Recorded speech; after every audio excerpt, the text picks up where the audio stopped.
בסרטון אני אדגים כיצד נבצע ניתוח תוצאות עבור ניסוי עוצמה נתפסת. אנחנו פותחים את טבלת תוצאות הדמה לניסוי עוצמה נתפסת שמופיעה במודל, זה נמצא פה.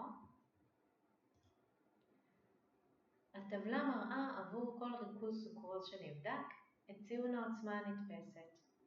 למשל, עבור הריכוז 2.5%, ציון העוצמה הנתפסת של התואם הראשון היה 1. עבור הריכוז 5%, ציון העוצמה הנתפסת של התואם הראשון היה 9.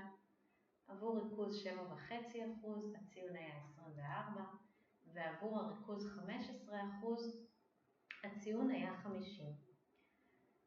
הארבעה הראשונים הם למעשה הציונים של התואם הראשון, הארבעה הבאים הם הציונים של התואם השני, וכך הלאה.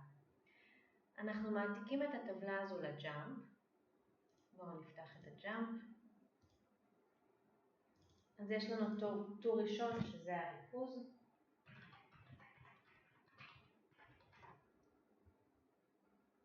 הטור השני הוא העוצמה הנתפסת, ה-intensity.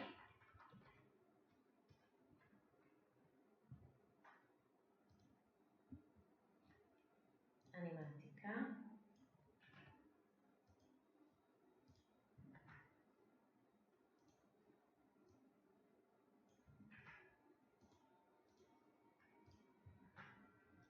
בשלב הבא אנחנו נרצה לייצר עוד שתי עמודות. עמודת לוג לכל עמודה קיימת. אז יהיה לנו לוג concentration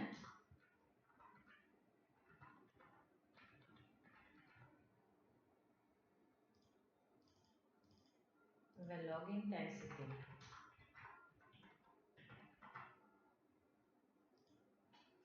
איך אנחנו מבצעים את הלוג?